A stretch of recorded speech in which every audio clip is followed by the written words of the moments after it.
Hello, everyone, and welcome to episode 2 of Noctiluca, the official podcast of the Blue Lava Healing Network. The Blue Lava Healing Network is a Discord server currently that's our main hub, and right now we're offering distance Reiki sessions, distance theta healing sessions, mediumship, divination, meditation, and more. You can feel free to find the server's invite on Instagram or Twitter just by searching the Blue Lava Healing Network. We also have a Google page if you need to find us on Google. So today I want to introduce our special guest, Indrani. I found her on Instagram and came across her profile. She had a very interesting profile and actually works with animal Reiki. So I'll have her introduce herself. Go ahead, Indrani. Thank you, Kami. And thank you for having me in this podcast today. Of course. And greetings, everyone who is listening in. My name is Indrani, and I am an animal Reiki practitioner. And along with that, I also do scalar wave healing for animals and also animal communication.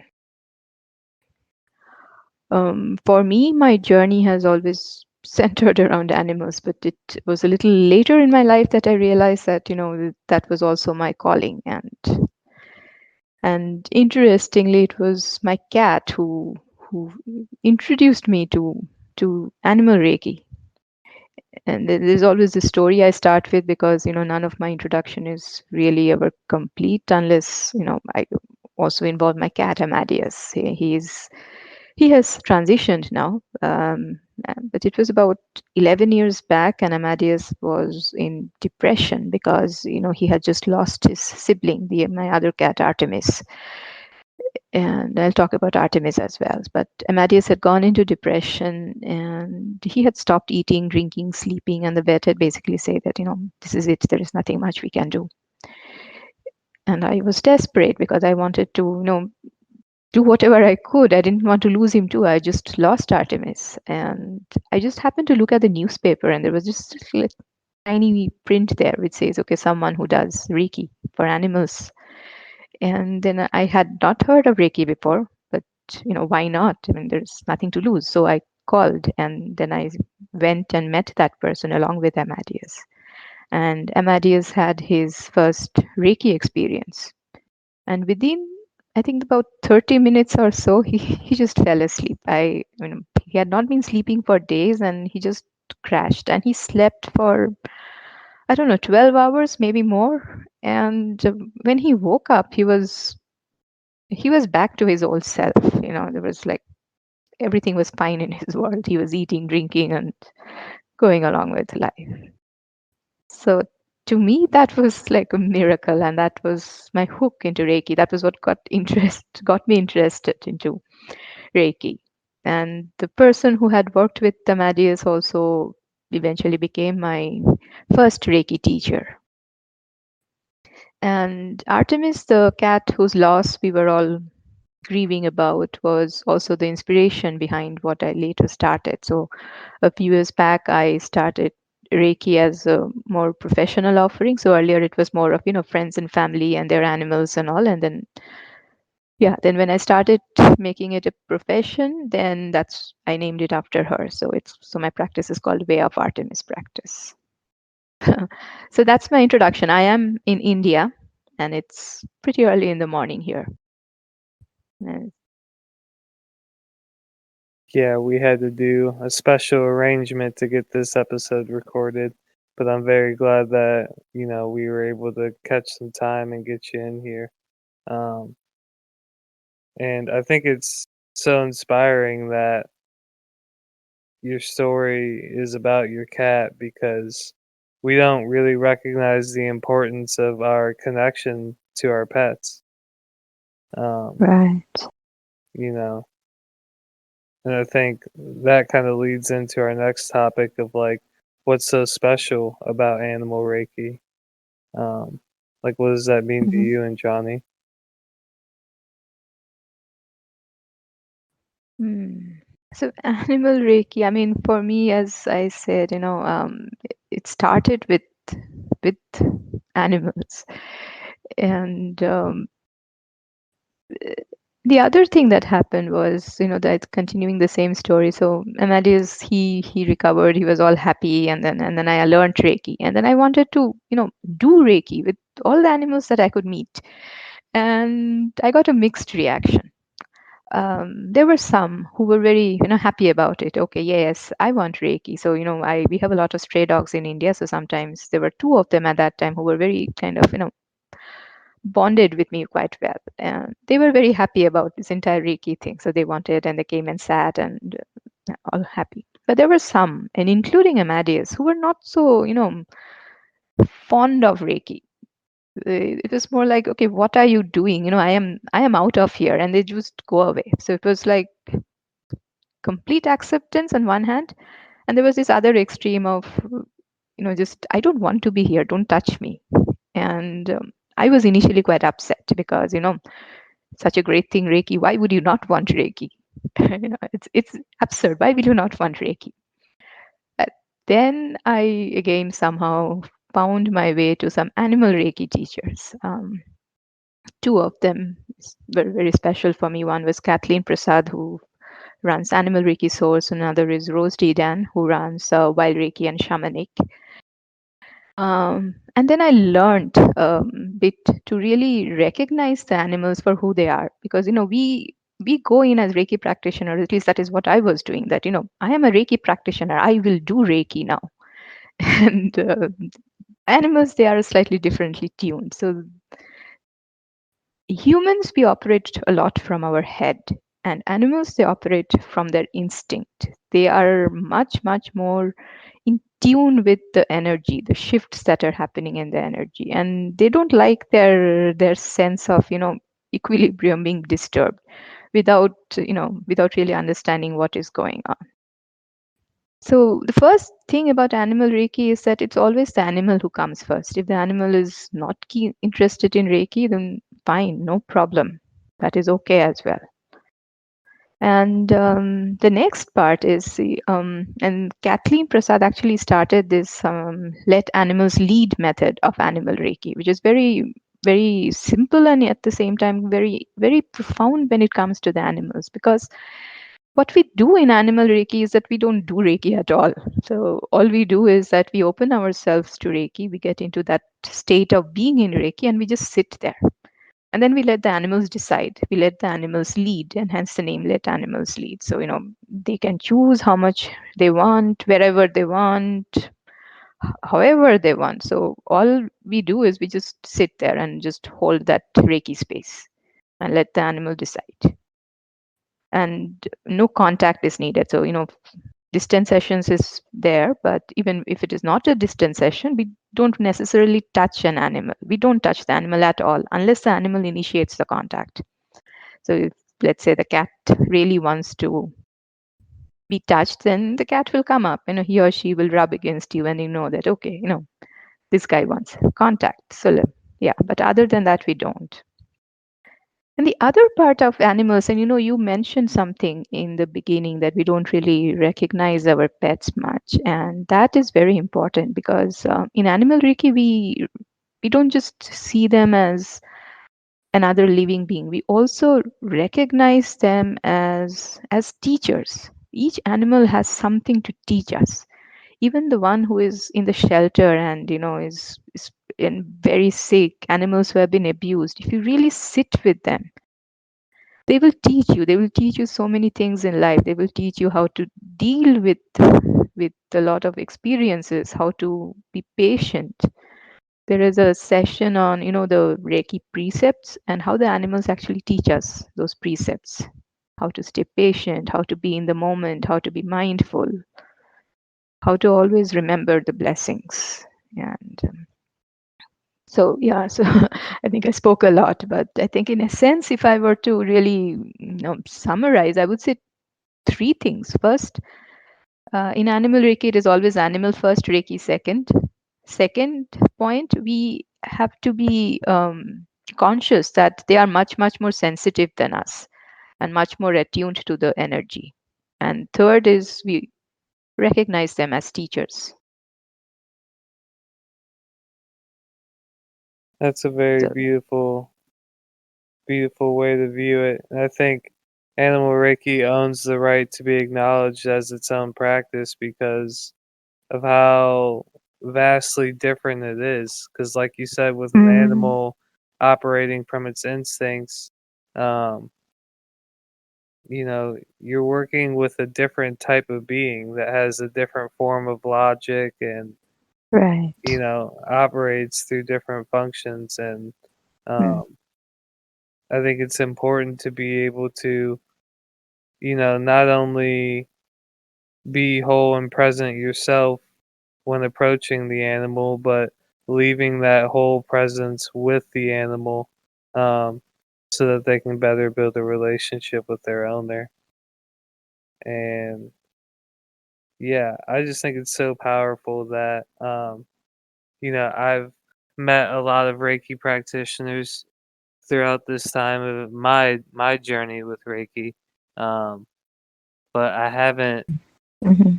had too many opportunities to meet animal Reiki practitioners. So, this was for me a whole new experience being able to talk to you about what it's really about. Um, Mm, but thank you. that being said, I do know that you also do regular Reiki, and I wanted to move into which will probably be my favorite part of the episode, the guided Mhm. practice that we had set up because we had done one prior to the episode, everybody, and Johnny holds a space and an intention for Reiki that is very simple.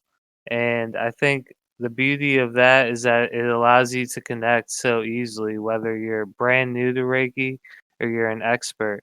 It kind of slows things down and calms things down for you to be able to stay present and in the moment. Um, so yeah, whenever you're ready, and Johnny, I'd like to move into the guided practice if we could. Sure, we can start now. So, for everyone who's listening, I would like you to find a relatively undistracted place, not too much phones ringing and all that, and somewhere where you can sit straight and your feet on the ground. If you are comfortable sitting cross legged, that is fine as well. And once you are comfortably seated, you may close your eyes if that makes you feel more comfortable. It is also okay to, do this practice with your eyes open. So we will start by taking a few cleansing breaths, which basically means we'll breathe in and breathe right into your belly. And we hold the breath and exhale through the mouth with a little bit of force. So hold, exhale. So 3 times. Breathe in, hold, exhale. Breathe in, hold, exhale. Last time, breathe in, hold, exhale. Now take your attention to your feet. Feel your feet touching the ground. And really feel that ground. Feel the texture of the ground that you are on. And you know that that ground is standing on earth. You can almost trace your way all the way down from the ground into the earth, into the center of the earth. And you can visualize that that earth energy is kind of rising up through the soles of your feet and right into your heart. And you feel yourself supported by earth. And this earth energy is there with you all the time, even after the practice, holding you and supporting you.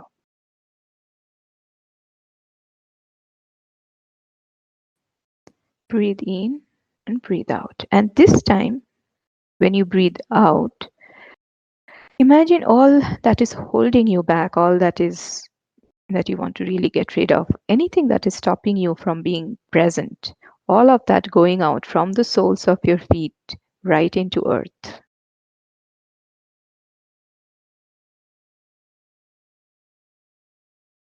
Breathe in, feel the earth energy in your heart, and as you breathe out, let go of anything that needs to be released.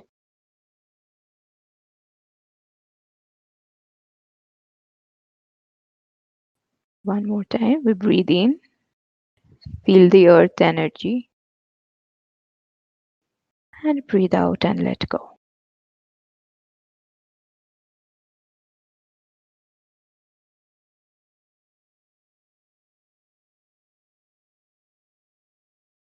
Once again, bringing the focus back into your breath. As we were doing earlier, we'll breathe in. We feel the breath filling up our belly. The belly expands with the breath. And this time, as the belly expands, feel that clean air permeating outside and filling up each and every cell of your body. So each and every cell, every tissue, every muscle, every bone cell is now filled up with that radiant, vibrant energy. And as you breathe out this time, you will imagine that that clean, radiant energy is now radiating outside from you. It's almost like there is a concentric circles around you, radiating outside. Okay, so we breathe in, hold the breath in our belly, fill up the belly with that clean, radiant energy. That energy goes out, fills up each and every cell of our body, and then as we exhale, that radiant energy goes out in all directions. We'll do this a few times. So breathe in, hold, feel the belly expand, feel each cell filling up with the energy, and exhale and let that energy radiate outside.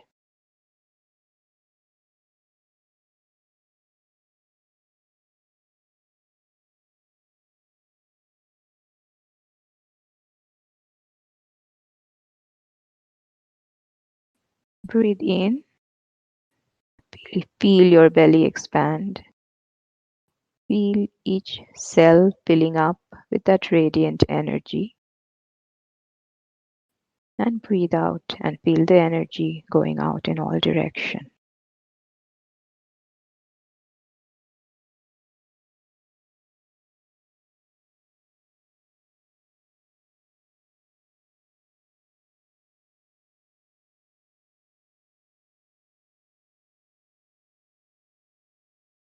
Now bring to mind your loved ones, humans or animals.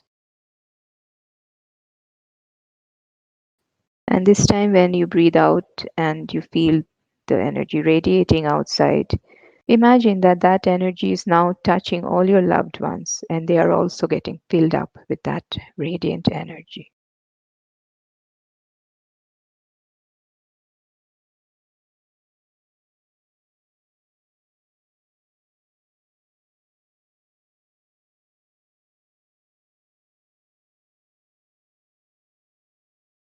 Invite your animal companions, if you have any, invite any neighborhood animals, your loved ones, into this space with you. And just hold them in your heart and continue the breathing. So breathe in, hold, feel the cells fill up,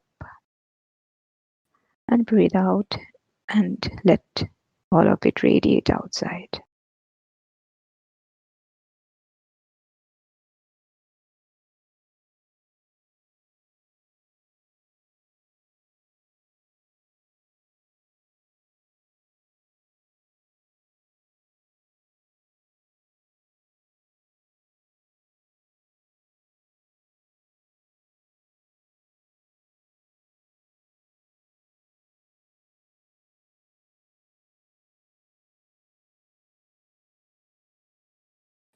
So, one last time, breathe in, feel your belly expand with that clean air. Feel each and every cell of your body filling up with that clean, radiant energy. Exhale and feel the energy radiating outside and touching everyone.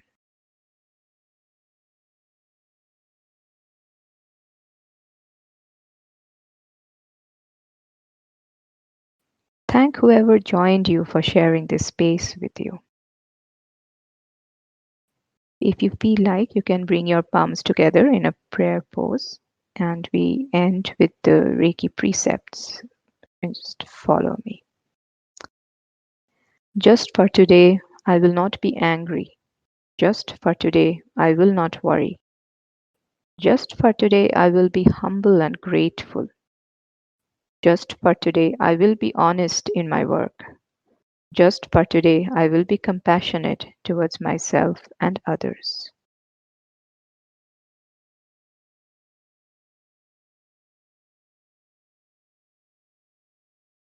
Whenever you feel complete, you can open your eyes.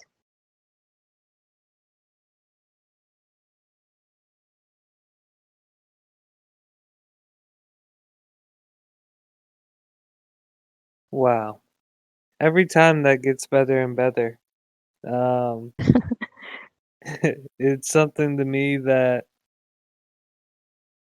is really interesting because with your perspective, when we were talking earlier, you talked more about Reiki as a state of being and Mhm, as a means of holding intention, um, mhm.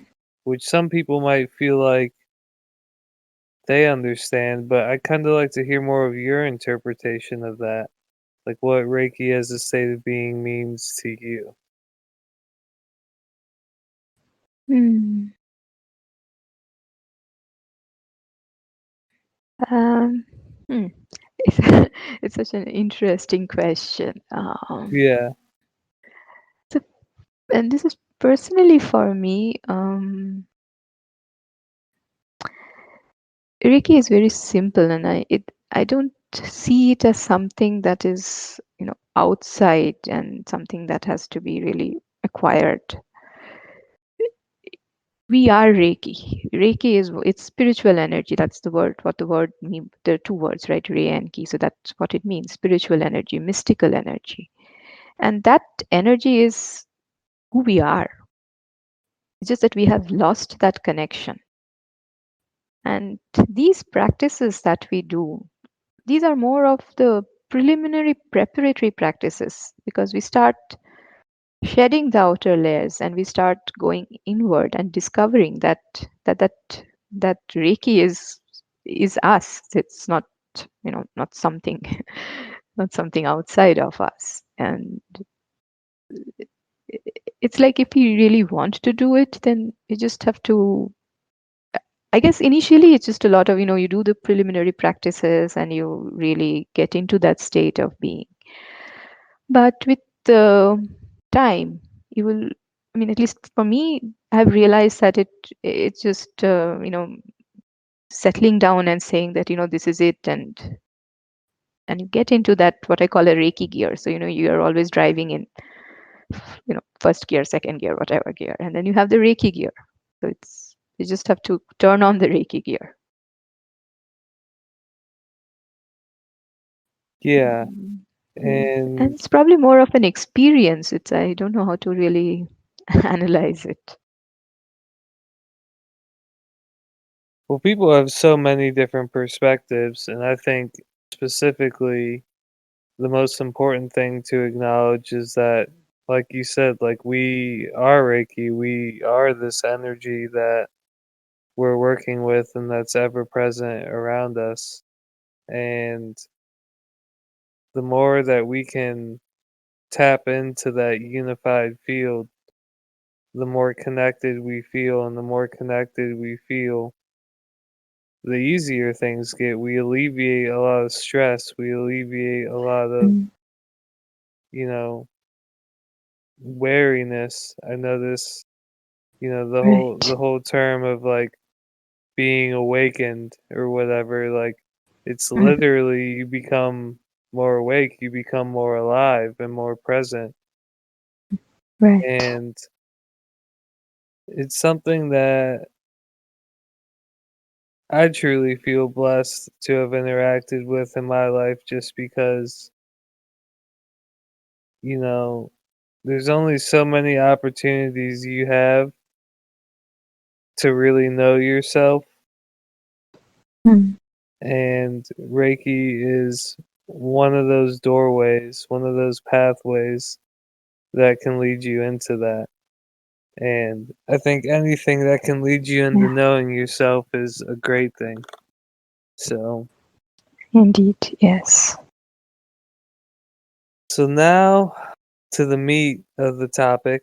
Um, Something that I have absolutely no idea. I've never even heard of this before, but scalar waves. And then you had mentioned the state of a standing wave as well. Am I correct? Hmm. Correct. Yes. So yeah, why don't you explain that for us? Hmm.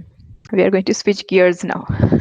Yeah. So, all right. So, I'll start with a little bit of history around scalar waves, and it's fascinating.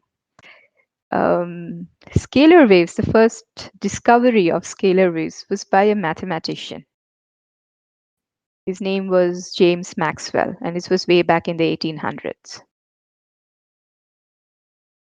But at that time, mystical stuff, it was just clearly dismissed. No one really bothered about it. No one gave credit to the work that he had done.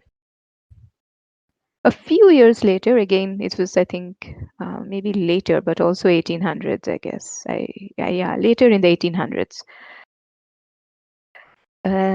Tesla, he was experimenting in his lab, and he kind of accidentally bumped into scalar waves again. And the entire work that James Maxwell had done was kind of, again, it came to light and was opened up for discussions. So there is this scientific part of it as to what scalar wave is and what is scalar wave. So scalar wave is also called as 0 point energy, and it is the energy which is there in the space between the particles. So if you go to the atomic, subatomic particles, then there is a there is a space in between those particles, and that energy there is the scalar energy.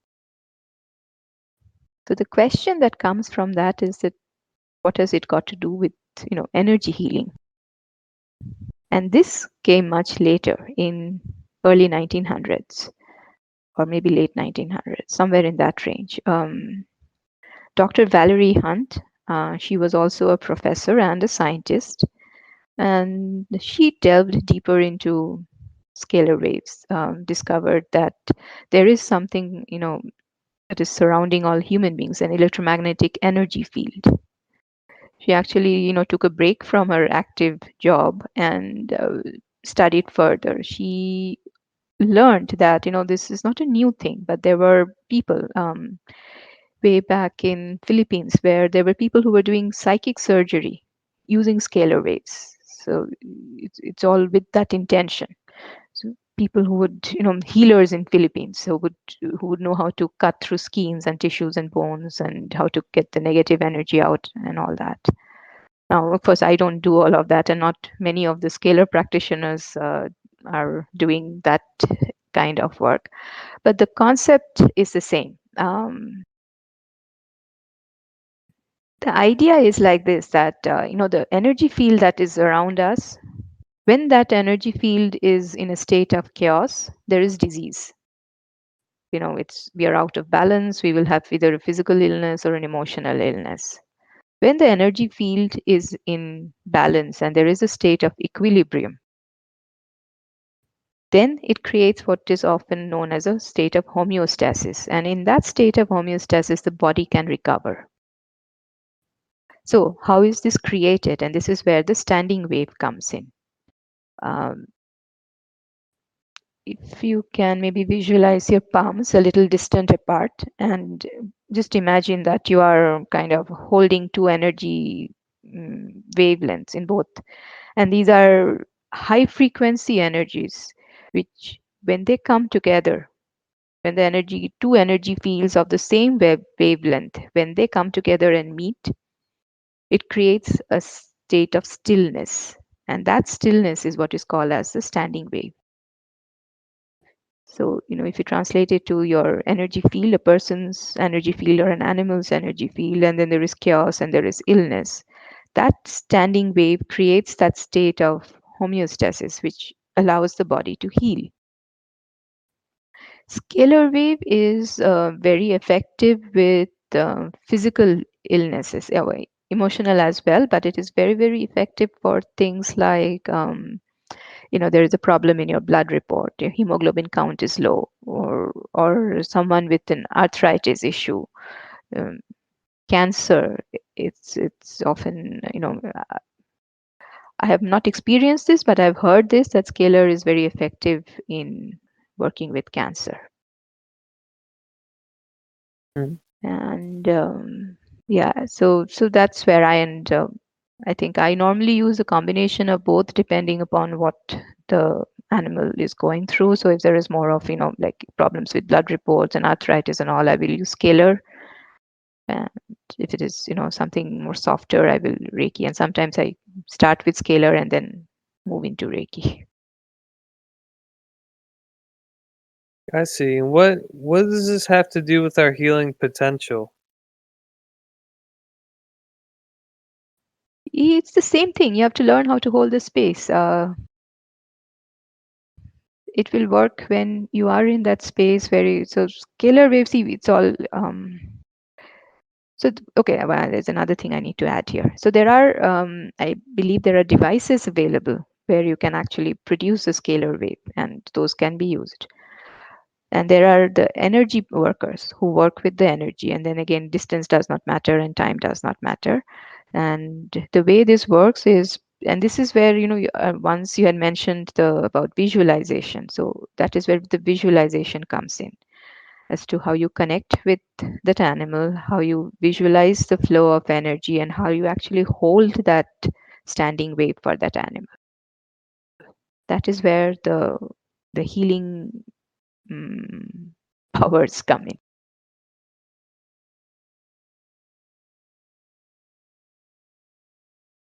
Yeah, it's so interesting seeing how various different methods get applied. I've heard of bringing 0 point energy into healing before, but this is seems to be just a more scientific approach.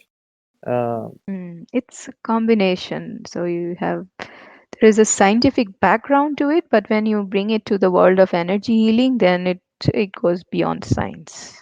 hmm.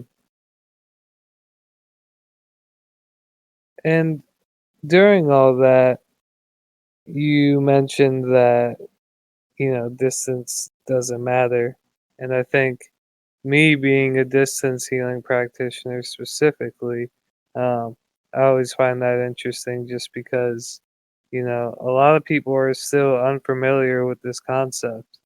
So, Mhm. what what is your method of working with distance healing?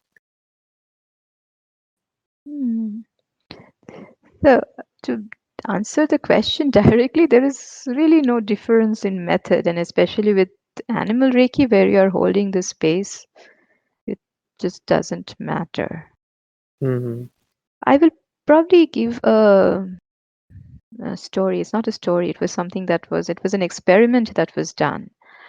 Um, the Institute of Hearth Math. Sorry, Institute of Heart Math. Tongue twister. Heart Math. Okay, the Institute of Heart Math. They did an experiment, and they took two samples of a person's DNA, and these two samples were kept in two labs, and the labs were, I think, a few miles apart. Then there was one person who was holding only one of the samples. And when the sample was held with and the state of mind of the person who was holding the sample. So that person was in a very compassionate, loving energy field. Then the DNA that that person was holding was actually in a very, I've seen some photos as well. It's more like an expanded state. And the DNA that was in the other lab, which was like miles away, went through the same change. It's almost uh, like a dance which happened together, though they were not together. Hmm. Uh, I found that when I heard about it, I found it quite, interesting and how energy works. And so for me, distant energy, as I say, distant healing or any work that I do, I don't really see much of a difference in how we operate because the intention is the same, the sensations are the same. Um, the way I would probably break it down is that first and foremost, we just need to understand that we are more than just a physical body. There is also the emotional body and the mental body and the spiritual body. And then there is the energy body, which is holding us together. And that energy body is not bound by, time and space. Time and space are human cognitive limitations. And when you get into energy work, you learn how to go beyond those limitations. And the second aspect of distant healing is the connection, the interconnection. So each and every, so you will find this in a lot of ancient shamanism or shamanic texts or whatever, shamanic teachings as well, about the entire concept of interconnectedness of life. Each and every being is connected to each other. It is like a giant spider web. Um, and I think the one very interesting way of explaining this is, it's like two mobile phones. They are not physically together. They are not connected by a wire.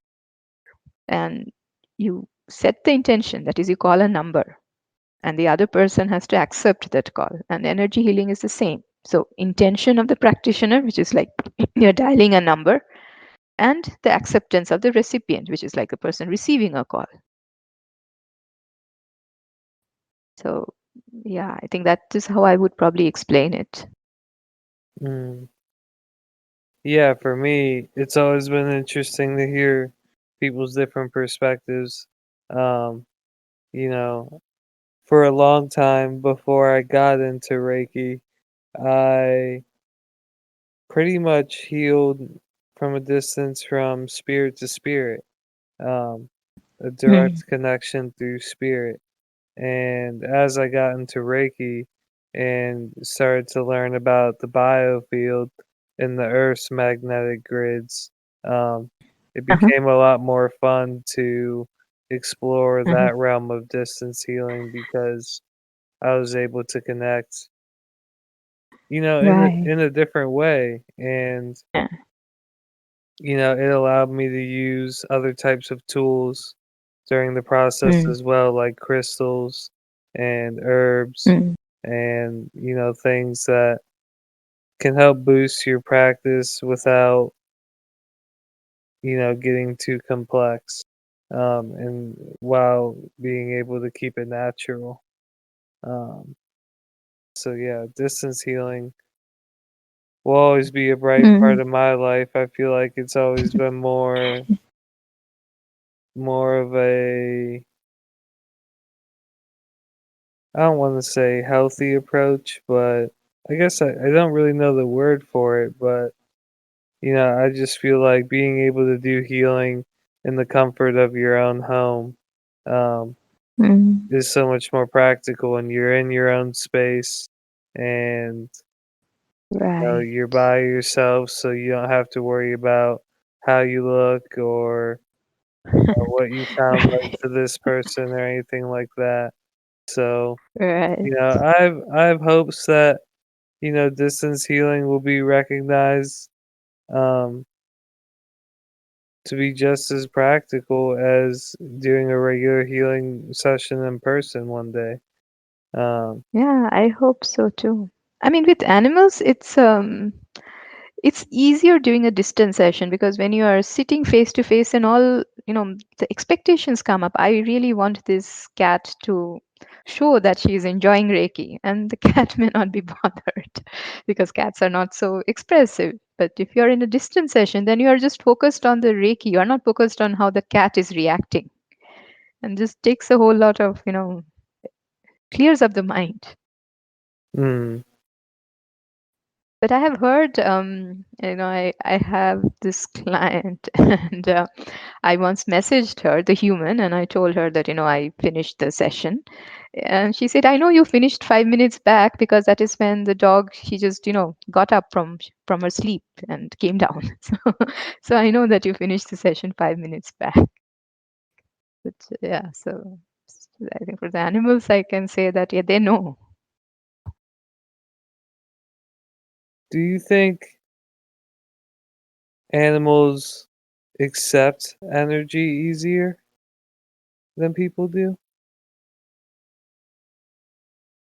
I would say that they are very sensitive. So they are very clear about what they want to accept and what they will not want to accept, especially if you're ever working with a cat. About cats are anyway. So I, I think they know what they want, and they know what they don't want. But once, so for them, it's more about establishing comfort, establishing trust. Once they know that, yeah, this feels good for me, then yes, I am in. Hmm. And like humans, they also don't like intrusion. So, there are people who maybe if they're new to energy work and they don't know what it is all about. And if you suddenly go and tell them, I am going to do Reiki, then they're going to say, no, back off, don't touch me. There are many humans like that, and I've met. And animals are similar. So if you just walk up and say, hey, I'm going to do Reiki, they will not be interested. But once you establish that connection and the trust, they are much, much, much more open to it. So with a human, it's very difficult to say that, okay, be open to the energy field. The element of mistrust is there for a much longer time. But for the animal, once they intuitively know that they can trust you, they will be just completely open with you. What do you think some telltale signs are that you might want to get your animal in for a Reiki session? Hmm. Well, why wait? You can always do a Reiki session, but well, any physical, it's just, I mean, look at all the layers that Reiki works with. So, any physical discomfort that the animal is going through, any change in behavior, eating patterns, or if there is a change in the household, that is a big thing. So, maybe nothing with the animal as such, but maybe there is a new family member, or maybe there is a family member who has gone out, maybe left for college or something, and then the animal is going through stress. So, and those are the times when Reiki can. Another very, for me, this is a very profound thing, is the time of transition. And Reiki can support an animal through that process of transition. So, with my cat Amadeus, the one whose story I was talking about, when he passed away, he was just surrounded by, all by this Reiki. It was almost like he went in a Reiki bubble. And though he had cancer, and it is supposed to be very painful, but he led a very comfortable life till about the last few days. So, and then Reiki helped that. So, I think that the entire process of transition and how to make it a more peaceful and comfortable one for the animals, Reiki is great with that.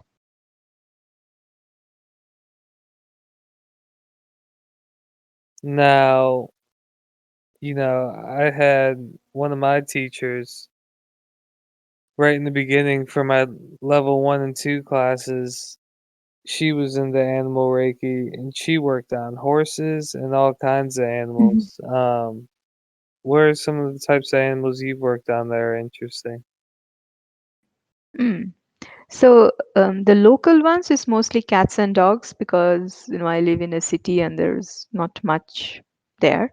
But I have done distance sessions with once with a cow and a goat and a chicken. I have not had wildlife Reiki encounters yet, and I hope I'll get there as well. Yeah, I would find that to be so interesting, especially if you got to Yeah, do that in person. Um, yeah, that'd be such an interesting process to go through. Um, yeah, it will.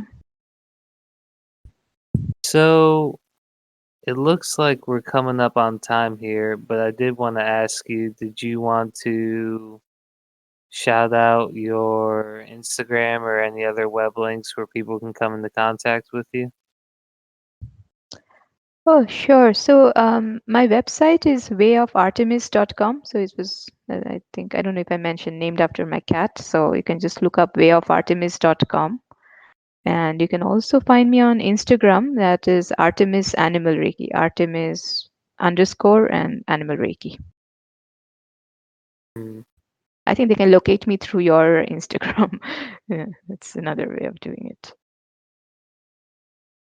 yeah, and well, obviously, since we got under an hour today, we might be able to feature this episode on IGTV.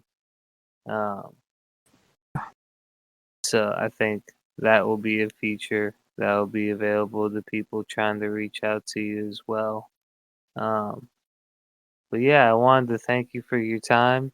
Um, you have a very kind spirit, and I was really grateful to be able to connect with you from the start I was because also, oh, go ahead. I was amazed, how you reached out without really, knowing who I am, and you trusted me with the podcast. So thank you.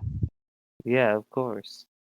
Um, for everybody listening, if you'd like to tune in to our live podcast recordings, you can join our Discord server. Once again, you can find that link on Google, you can find it on Instagram, you can find it on Twitter, and you can also find it on Facebook. We have tons of features. We offer healing. There's a mediumship category. There's a meditation category. There's a divination category. And we allow people to record any live content they want to hear. Um, I could go on and on about features. I might even have to do like a little mini episode about all the features of the network. Um, but That would yeah, be good because I have seen this and it's really interesting what you have done.